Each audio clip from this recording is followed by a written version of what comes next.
자, 지난 수요일 성령에 대한 말씀 중에 사도행전 2장 33절 말씀 한번 보죠. 시작. 하나님이 오른손으로 예수를 높이심에 예수님이 약속하신 성령을 아버지께 받아서 너희가 보고 듣는 이것을. 자, 여기서 계속 강조되는 게 뭐냐면 성령님이 개인적으로, 제가 표현을 개인적으로 내가 가겠다 주체적으로 하신 게 아니고요, 예수님이 하나님께 구해서 하나님이 보내신 거라는 거예요. 계속 이게 반복되는 거예요. 성령님이 그냥 주체적으로 그냥 이 땅에 오신 게 아니고 예수님이 우리에게 약속하셨잖아요. 그걸 하나님께 구해서 하나님이 보내주셨다, 그 말입니다. 그래서 예수님이 약속하신 성령을 아버지께서 받아서 너희가 보고 듣는 이것을 부어주셨느니라. 그 다음 넘기면 계속 이 구절이에요. 한번 넘겨볼까요? 내가 아버지께 구하겠으니, 예수님이 아버지께 구하겠으니 하나님이 또 다른 보혜사를 너에게 보내사, 이렇게 돼 있어요. 그러니까 성령님이 주체적으로 내가 내려갑니다 하고 온 게 아니고 예수님이 하나님께 구해서 하나님이 보내셨다는 거예요. 그죠? 보내신 거고요. 요한복음 15장 26절에요. 내가 아버지께로부터 너희에게 보낼 보혜사 곧 아버지께로부터 나오시는 진리의 성령이 오실 때에 그가 나를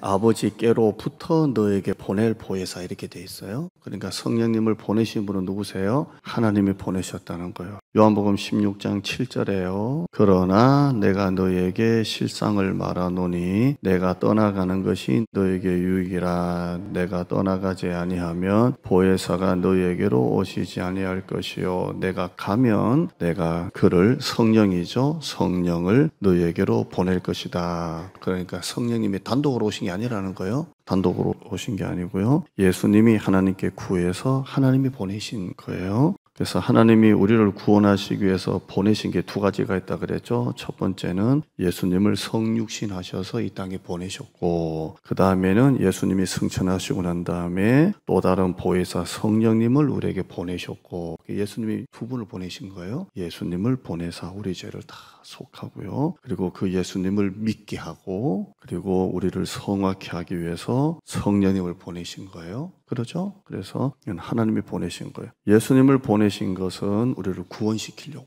성령님을 보내신 건요, 우리가 성령님이 안에 오셔서 예수님을 영접케 하시고, 또 우리가 성화를 이루기 위해서 성령님이 우리와 보내신 거죠. 그래서 성령님이 오신 거예요.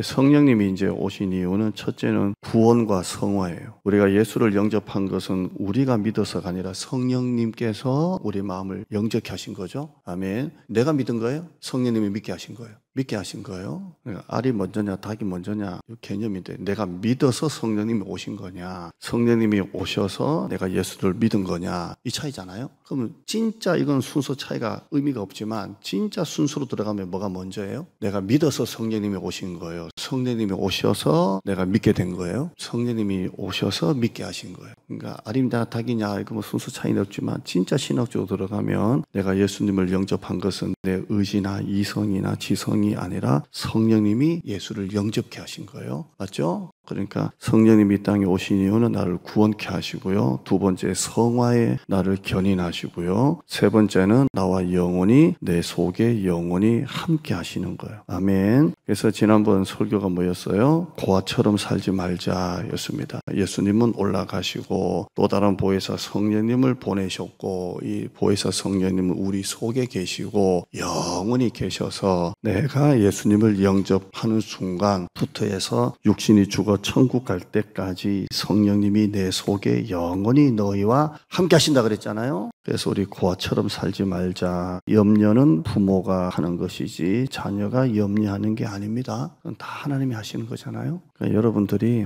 이것만 딱 붙잡으세요. 나는 고아가 아니다. 우리 또 다른 보혜사신 성령님이 내 속에 영원히 나와 함께 하신다. 아멘. 그래서 우리가 마땅히 빌 바를 알지 못하나, 빌 바를 알지 못하나, 로마서 8장에 보면 성령님이, 내 속에 계신 성령님이 말할 수 없는 탄식으로 나를 위하여 친히 간구하신다 그랬잖아요. 그러니까 고아처럼 살지 말자는 거예요. 성령이 계시네, 할렐루야, 함께 하시네, 모든 염려를 다 맡기는 거예요. 저는 염려 안 해요, 요즘에. 진짜요. 그냥 나는 염려 안 한다. 그건 하나님이 하시는 거지 내가 하는 게 아니다. 목회는 하나님의 거지 내 목회가 아니다. 교회는 내 게 아니고 하나님의 건데 내가 왜 걱정하냐. 제가 이번 우리 주일 오후에 제자반 할 때 회사 걱정을 사장이 해요? 직원이 해요? 사장이 해요. 직원은 월급 받으면 되는 거예요. 근데 직원이 만약에 막 사장님처럼 걱정하는 직원이 있으면 영원히 여러분이 쫓아내지 마시고 함께 평생 일하시기 바랍니다. 근데 직원은 회사 걱정 안 해요. 사장이 걱정하는 거예요. 목회도 마찬가지죠. 저도 부목사 안 했으면 이 말은 하지 못하지만 이 교회 걱정은 담임 목사가 하는 거예요. 담임 목사가 하고 부목사님은 주어진 사역하는 거고요. 교인이 나가고 들어오는 거 애타는 건 담임 목사가 하는 거예요. 그죠? 근데 이것도 역시 제가 하는 거예요? 이 목회는 누가 하시는 거예요? 자, 그러면 여러분의 자식 걱정은 내가 하는 거예요? 하나님께 맡기는 거예요? 하나님께 맡기면 되는 거예요. 왜? 내 자식이에요? 하나님 자식이에요? 또 잘못 생각해서 이놈의 자식 하지 말고 내 자식이에요? 하나님께 속한 하나님의 자식이에요? 하나님이 속한 하나님의 자식이잖아요. 우리 한나가 자기 아들 그 사무엘 낳고 난 다음에 갖다 바쳐버리잖아요. 걱정했을까 안 했을까요? 뭘 걱정해요? 성전에 갖다 바쳤는데. 그러니까 여러분 자식 걱정, 회사 걱정, 목사는 목회 걱정, 교회 걱정 할 게 없어요. 왜? 내 거예요? 하나님 거예요? 하나님 거예요. 그러니까 고아처럼 살지 말자는 거예요. 그냥 하나님이 다 알아서 하는 거예요.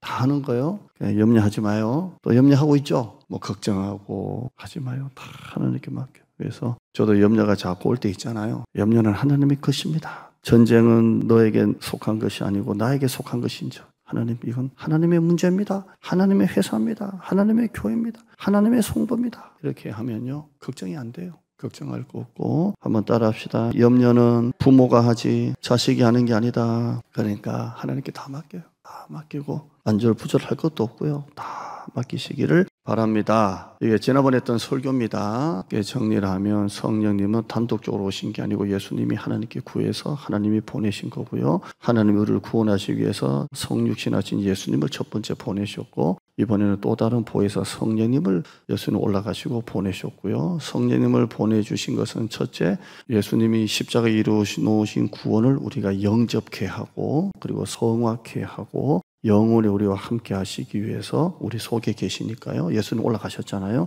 그래서 성령님이 오신 거예요. 영접케 하시고 성화케 하시고 영원히 우리와 함께 하시기 위해서 성령님을 보내신 거예요. 그래서 우리는 성령님이 오셨어요. 2000년 전에 예수님과 함께 했던 제자들보다 성령님이 모시고 있는 우리가 더 낫다 안 낫다? 더 낫다. 2000년 전의 제자들보다 우리가 더 낫다라는 걸 아시길 바랍니다. 자, 오늘 한번 보죠. 내용이 참 많은데요. 이게 딱 원포인트 하기가 참 어렵더라고요. 로마서 10장 9절 하면 볼까요? 같이 읽어봐요. 로마서 10장 9절. 네가 만일 내 입으로 예수를 주로 시인하며 또 하나님께서 그를 죽은 자 가운데서 살리신 것을 네 마음에 믿으면, 자, 한번 봐요. 네 마음에 믿으면 뭘 믿냐면 예수를 주로 믿고, 그 다음에요, 하나님께서 예수님을 죽은 자 가운데서 부활하신 것을 네 마음에 믿으면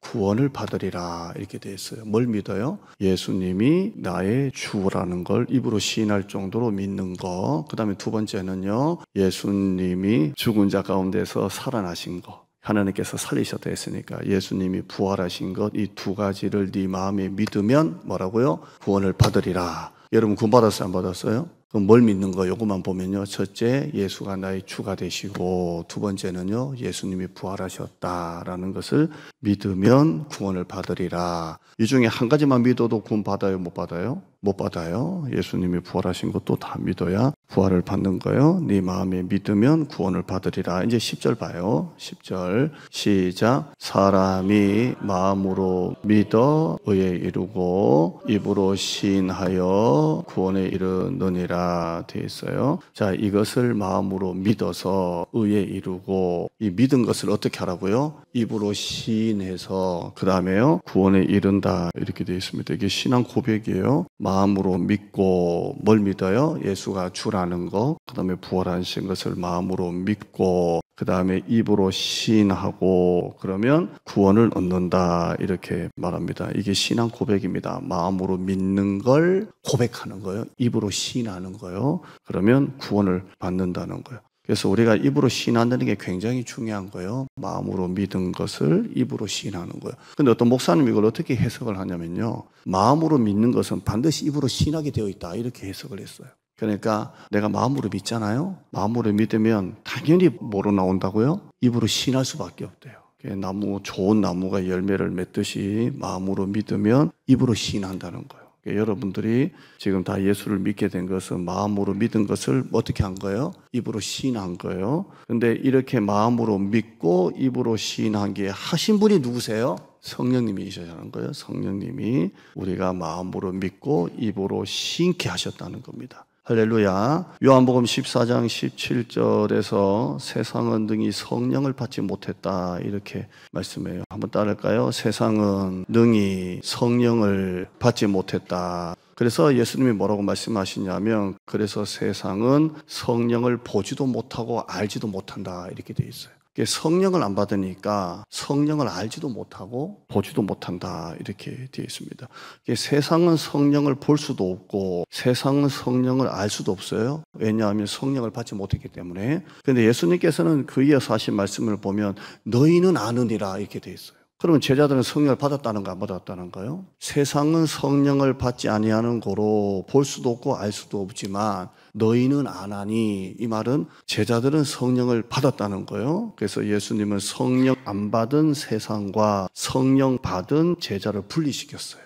성령 안 받은 사람은 성령을 알 수도 없고 볼 수도 없지만 성령이 들어온 사람은 성령을 알 수도 있다, 이렇게 말하고 있습니다. 영의 사람은 성령을 받은 사람이고 육의 사람은 성령을 안 받은 사람이죠. 예수님이 이걸 분리시켰어요. 그래서 우리는 성령을 받았기 때문에 성령을 알 수 있다, 이렇게 말하고 있습니다. 세상 사람은 노는 게 재밌어요. 놀지 말라는 게 아니라 노는 게 더 재미있다, 이 말이에요. 노는 맛으로 살아요? 아니면 세상 사람은 돈 버는 맛으로 살아요? 근데 우리는 무슨 맛으로 살아요? 예배하고 기도하고 전도하고 이런 맛으로 살아요. 그래서 이게 훨씬 더 가치가 있고 재미가 있어요. 왜냐하면 우리는 어떤 사람이기 때문에, 성령을 받은 사람이기 때문에, 성령이 계시기 때문에 우리는 세상 가치가 틀려요. 영의 일은 영으로만 분별한다 그랬어요. 성령을 받은 사람은 성령을 안다 그랬어요. 근데 성령을 안 받은 사람은 보지도 못하고 알지도 못한다 그랬어요. 성령은 이성이나 사고나 철학이나 과학으로 아무리 알려고 해도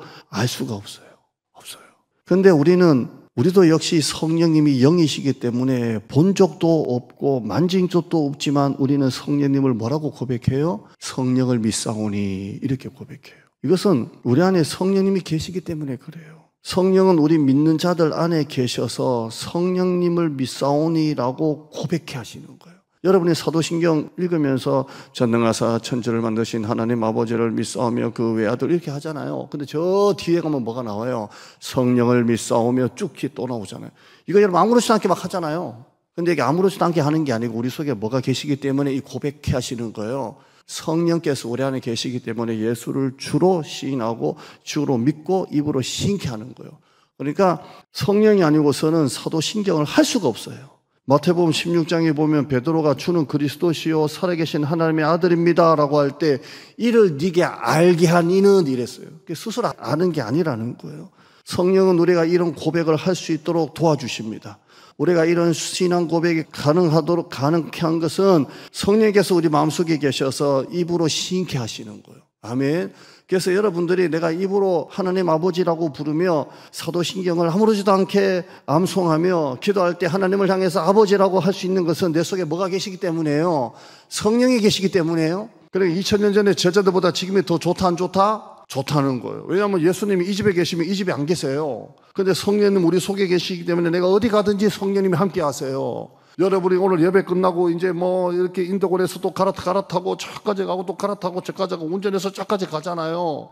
근데 옛날에 예수님 같으면 없다니까요. 혼자 간다니까요. 왜? 예수님은 몸으로 오시기 때문에 여기 계시면 여기 안 계신 거잖아요. 그래서 여러분 혼자 가는 거예요. 아, 예수님 만나고 간다. 그런데 성령님은 안 그래요. 여러분이 집에 갈 때까지 성령님이 여러분과 함께 가시는 거예요. 그러니까 옛날이 좋아요? 지금이 좋아요? 지금이 좋아요. 아멘. 근데 별로 안 좋게 사시는 것 같아요. 맨날 염려하고 근심하고 걱정하고 고아처럼 사는 것 같아요. 우리가 예배 드릴 때 사도신경으로 합니다. 사도신경은 사도들의 신앙이라는 거예요. 사도들의 신앙이 이렇게 요약이 된 게 사도신경입니다. 그래서 여러분이 사도신경을 보면 여기서부터 여기까지 모든 내용이 다 들어있어요. 사도신경은 다 들어있어요.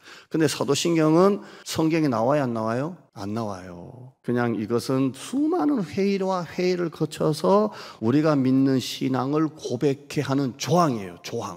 조항을 기도문으로 만든 거예요. 수많은 회의와 회의를 거쳐서 우리가 믿는 조항. 그러니까 첫째, 나는 전능하신 하나님을 믿습니다. 1. 그 다음에 두 번째 뭐예요? 그 외아들 독생 예수 믿, 그게 2. 이렇게 되는 것을 합쳐서 이걸 뭘로 만든 거예요? 고백 기도문으로 만든 게 신앙 고백이에요. 그죠? 그래서 사도신경은 경이라고 안 하고요. 사도신조라고 하는 게 더 좋은 말이에요. 왜냐하면 조항이니까. 그런데 이게 한국 교회가 언제부터 이것을 예배 시간 전에 했는지는 역사적으로 안 나와요. 우리 총신의 교회사를 아무리 현대 교회사를 공부하신 우리 교수님도 언제부터 한국 교회 예배 시간에 이 성경에 없는 사도들의 신앙을 고백한 이 조항이 기도문처럼 되어서 주일 낮 예배 시간이나 모든 예배 때 앞에서 했는지는 안 나와요. 근데 주기도문은 성경에 나와요, 안 나와요? 나와요. 예수님이 직접 말씀하셨고 성경에 기록되어 있어요. 그러면 사도신경이 더 경입니까? 주기도문이 더 경입니까? 주기도문이 정경이에요. 그럼 어느 게 더 권위가 있는 거예요? 훨씬 더 주기도문 원문 그대로 훨씬 더 권위가 있는 거예요. 근데 우리는 사도신경 안 하고 예배 시작하면 이제 뭐가 되는 거예요? 이단이 되고 이걸 빼먹었다고 막 하는 거예요. 근데 이건 하면 더 좋은 거예요. 그래서 하는 거예요. 근데 이걸 뺐다고 해서 이상한 건 아니에요. 그냥 믿으세요, 그냥. 근데 하면 우리가 시작할 때 이걸 고백해 하고 예배를 드리면 더 이제 우리를 고백해 하는 순서가 귀하니까 하는 거예요. 그래서 제가 언젠가 주기도문을 예배 시작할 때 한 적이 있죠. 기억나세요? 시작하자마자 주기도문 하겠습니다고 한 적이 있잖아요. 그런데 제가 하다 보니까 사도신경을 그래도 고백해 하는 게 좋겠다 해서 사도신경을 제 낮 예배 때 하는 거예요. 아멘. 자, 이 사도신경 나중에 제가 설교할 때가 오겠지만요. 여기에 믿사오니가 들어갑니다. 첫째는 하나님 아버지를 내가 믿사오며, 두 번째 그 외아들 우리 주 예수 그리스도를 믿사오며, 뒤에 가면 성령을 믿사오며, 시작해서 거룩한 공예와 성도가 서로 교통하는 것과 죄를 사해 주는 것과 몸이 다시 사는 것, 부활이죠. 믿사옵나이다. 이렇게 하는 거예요. 근데 여기에 하나님 아버지를 내가 믿사오며, 두 번째는요, 그 외아들 우리 주 예수님을 믿사오며, 저 뒤에 가면 뭘 믿는다고요? 성령님을 믿사오며 이렇게 돼 있어요. 그러니까 성령님을 우리가 절대 무시하면 안 되는 거예요. 우리가 늘 고백하는 하나님을 믿고 예수님을 믿고 그 다음에 뭘 믿사오며?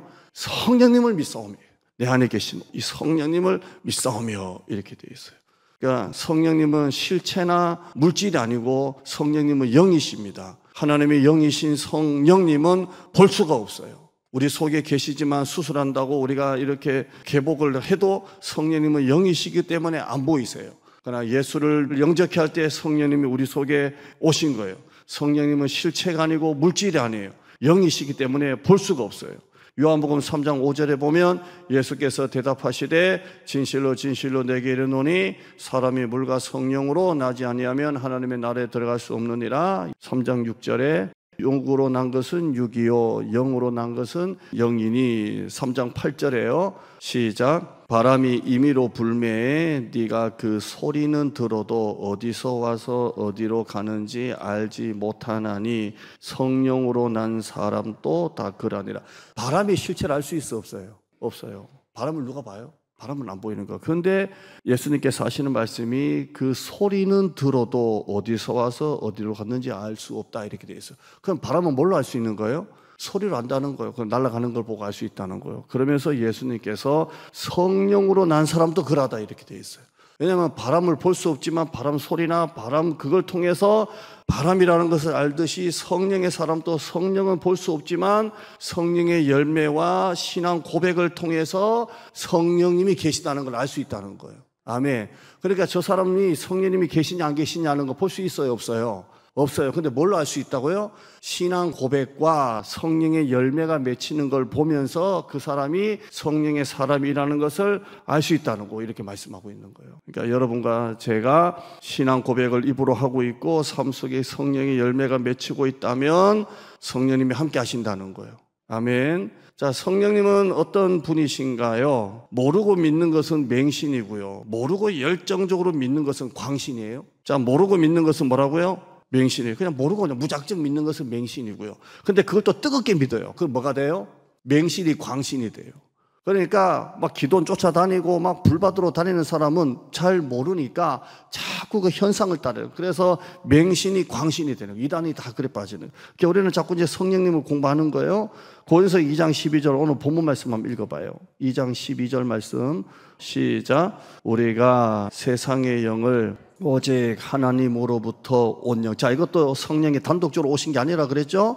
하나님으로부터 온 성령을 받았으니 이는 우리로 하여금 하나님께서 우리에게 은혜로 주신 것들을 알게 하려 하심이라. 아멘. 하나님이 우리에게 성령을 보내주셨어요. 그 이유가 뭐예요? 이는 우리로 하나님께서 우리에게 은혜로 주신 것들을 어떻게 해요? 알게 하려 하심이라. 그러면 하나님께서 우리에게 은혜로 주신 것들을 안다면 이게 누가 하신 거예요? 성령께서 하신 거예요. 어려워요? 안 어려워요? 안 어려워요? 자, 우리가 하나님께서 나에게 베푸신 은혜를 안다는 것은 누가 가르쳐 주신 거예요? 성령님께서 가르쳐 주신 거예요. 그래서 여러분이 예를 들어서 나 같은 죄인 살리신 이 찬양을 할 때 눈물이 확 나고 그 은혜를 안다는 것은 뭐가 역사하시는 거예요? 내 안에 성령께서 역사하시는 거. 그래서 다시 한번 12절 읽어봐요.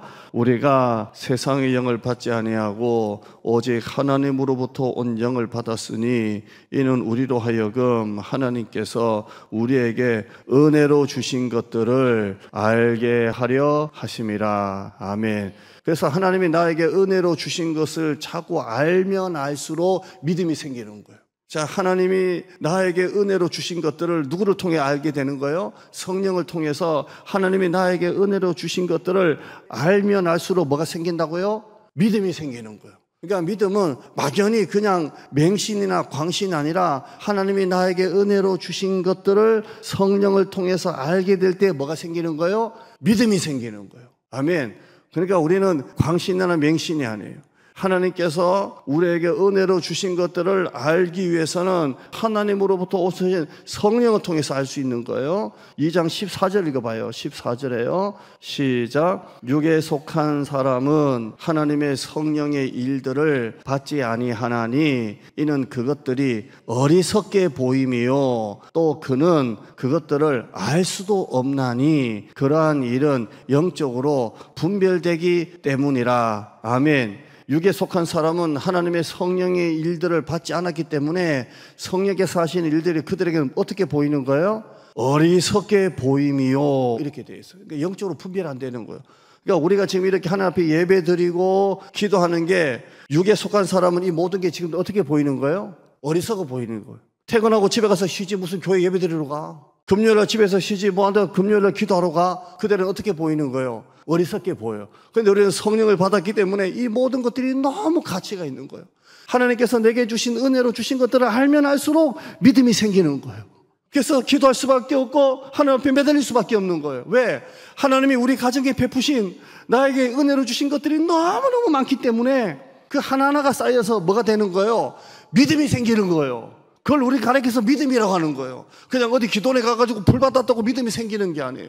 제가 목회하다 보면 이런 분들을 얼마나 많이 받겠어요. 목사님 능력 받았어요. 목사님은 봤어요. 이런 분들을 얼마나 많이 받겠냐고요. 그런데 지나고 보면 그런 게 아니에요. 하나님이 나에게 은혜로 주신 것들을 성령을 통해서 하나씩 알게 되고 하나씩 깨달을수록 뭐가 생기는 거예요? 믿음이 생기는 거예요. 그러니까 여러분들이 제자 훈련을 하면 할수록 뭐가 생기는 거예요? 믿음이 생기는 거예요. 성경 공부하면 할수록 뭐가 생기는 거예요? 믿음이 생기는 거예요. 예배를 드리면 드릴수록 뭐가 생기는 거예요? 믿음이 생기는 거예요. 왜? 하나님께서 내게 은혜로 주신 것들을 알아가는 거잖아요. 그러니까 자꾸 믿음이 생기는 거예요.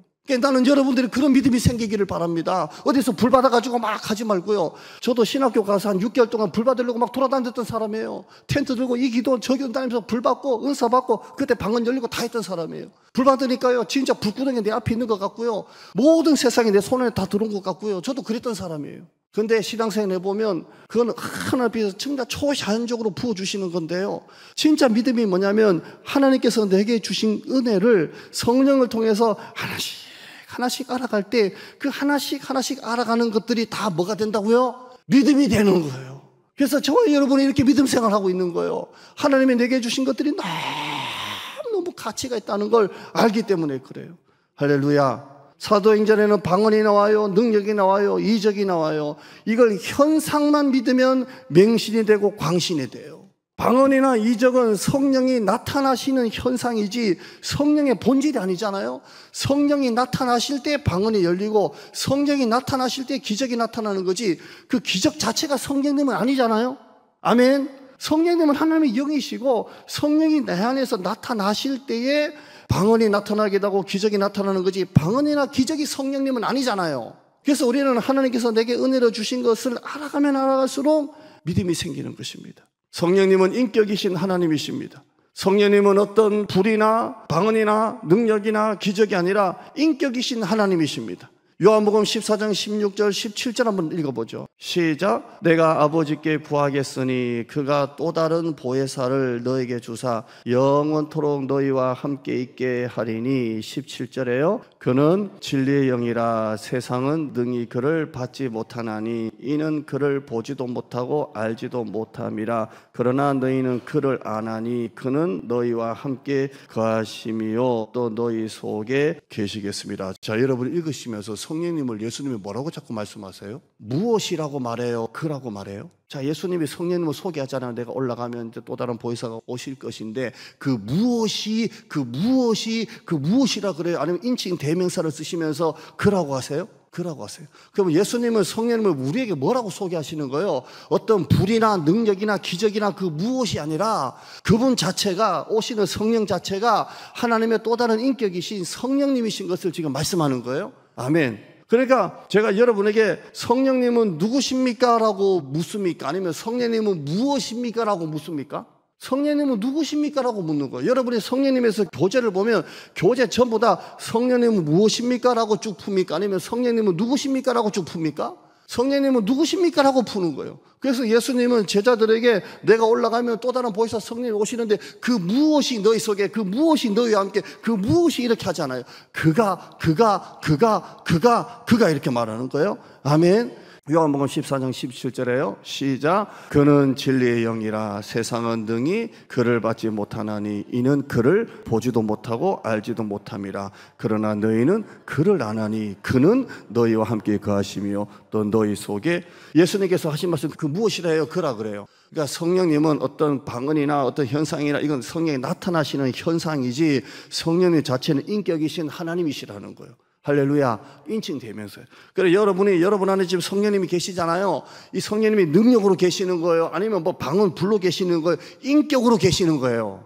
인격으로 계시는 거예요. 이 인격이신 성령님이 나를 통해서 나타나실 때 때로는 방언이 나타나기도 하고 때로는 능력이 나타나기도 하는 거지 성령님이 내 안에 능력 자체로 그 무엇으로 있는 게 아니라는 거예요. 자, 이해되시겠죠? 그럼 내 안에 계신 성령님은 무엇이에요? 그분이에요. 또 다른 보혜사신 그분이 나와 계시는 거예요.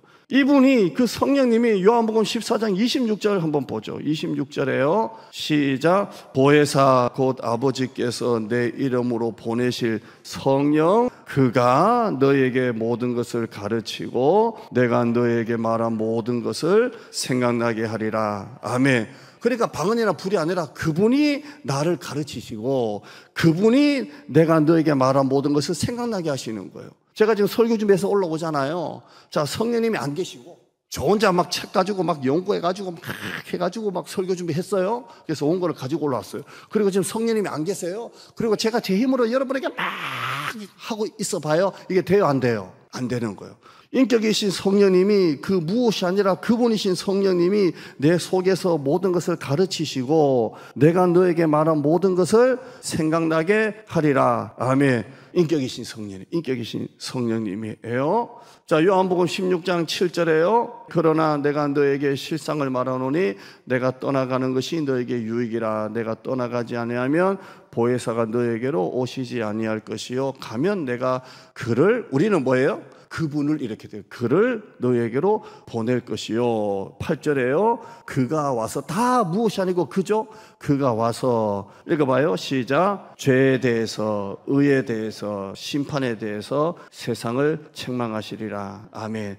그러면 그분이 인격으로 오셔서 나를 가르치시고 책망케 하시고 자꾸 나를 이렇게 성화케 하시는 거예요. 할렐루야. 자, 성령님은 능력이 아니시고 성령님은 인격이세요. 따라합시다. 성령님은 능력이 아니라 인격이시다. 그래서 나에게 계속 가르치시는 거예요. 자, 성령님은 능력이 아니고 인격이시기 때문에 성령님이 내 안에 오셔서 성령님이 나를 다스리시는 거예요. 자, 능력은 뭐예요? 내가 능력을 막 나타내는 거예요. 근데 그게 아니에요. 인격이신 성령님이 내 안에 오셔서 성령님이 나를 다스리는 거예요. 능력이면 내가 성령님을 막 나타내는 거예요. 그런데 인격이신 성령님이 나에게 오셔서 성령님이 나를 다스리는 거예요. 아멘. 자, 이 구절 한번 봐요. 사무엘상 2장 30절에요. 나를 존중히 여기는 자를 내가 존중히 여기고, 한번 따라합시다. 나를 존중히 여기는 자를 내가 존중히 여기고 나를 멸시하는 자를 내가 경멸하리라. 자, 이 말씀이에요. 자, 내 안에 계신 성령님이 인격으로 계셔요. 내가 성령님을 다스려요? 성령님이 나를 다스려요?